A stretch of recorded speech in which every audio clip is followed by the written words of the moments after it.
Today we're going to do wait for it, wait for it, the patience exercise. The purposes of this exercise is to help us develop patience. God is patient, and our patience is the fruit of the Holy Spirit. When you think about it, demonstrating patience provides evidence to others of our relationship with God.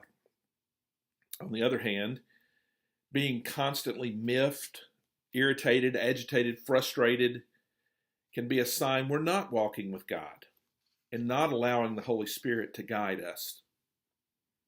Augustine said, "Patience is the companion of wisdom." While feelings of frustration and irritation can be addictive,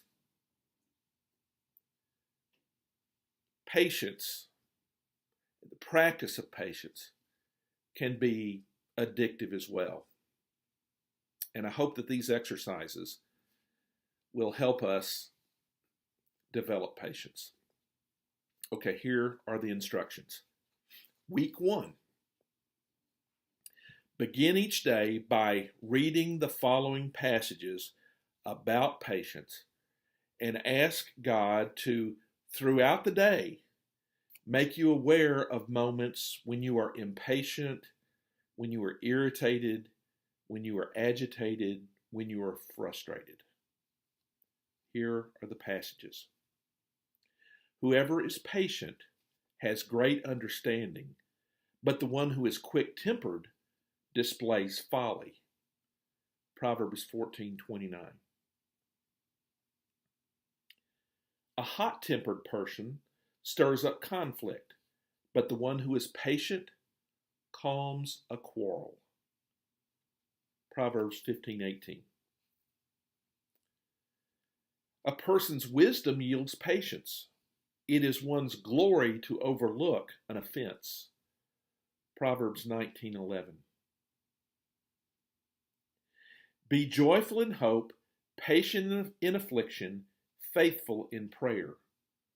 Romans 12:12. Love is patient.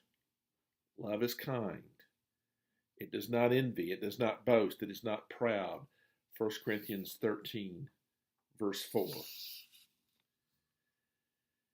Be completely humble and gentle. Be patient, bearing with one another in love.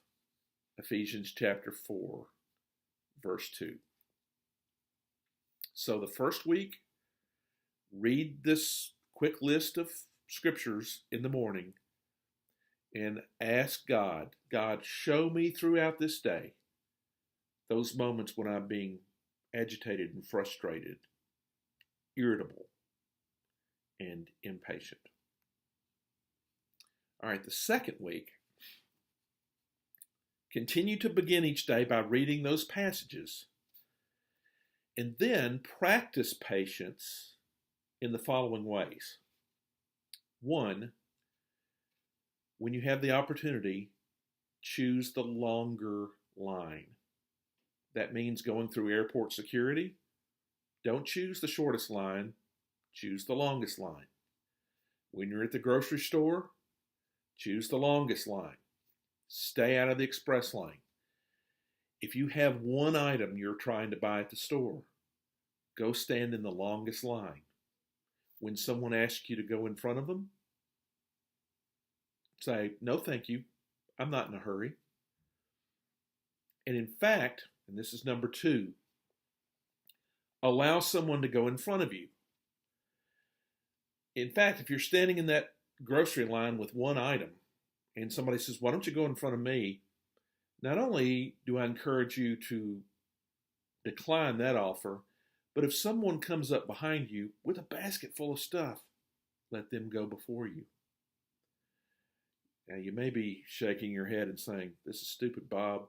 This is a waste of time. I want to tell you, this is time invested in yourself. to allow yourself to cultivate patience.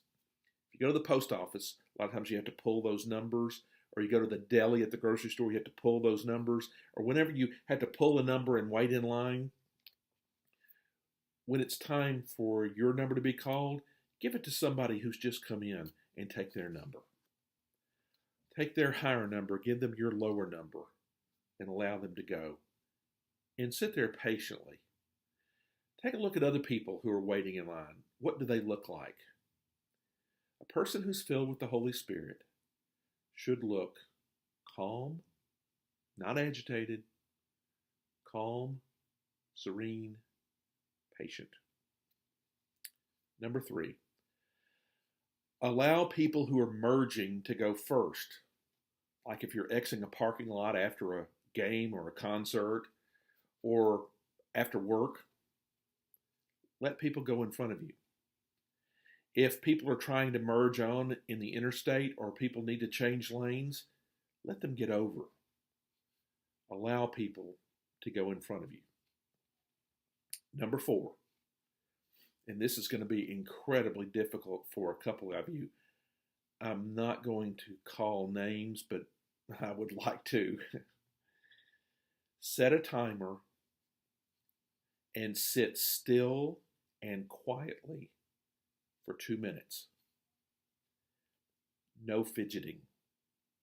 Sit still, be quiet for 2 minutes. No fidgeting.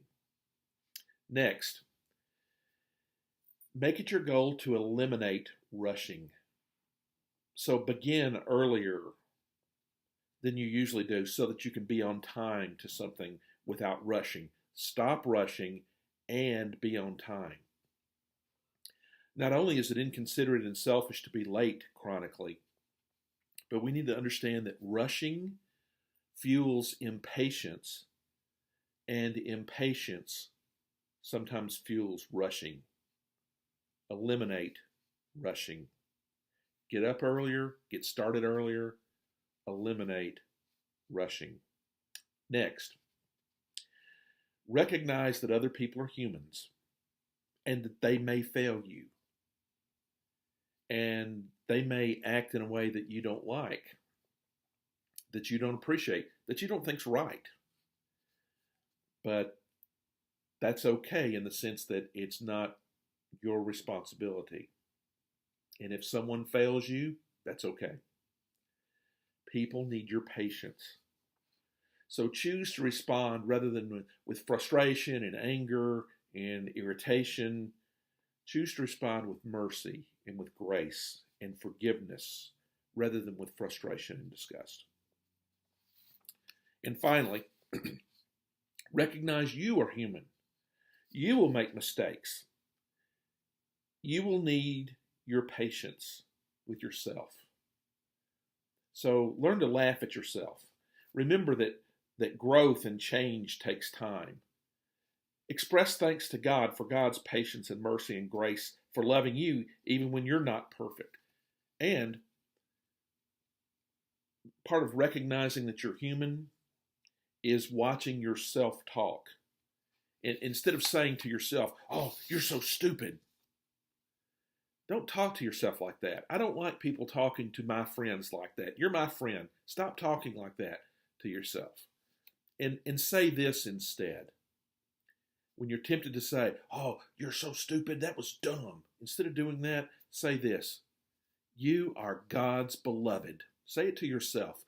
You are God's beloved. There's nothing that you can do to make God love you more or make God love you less. You are God's beloved. Watch yourself talk, how you address yourself.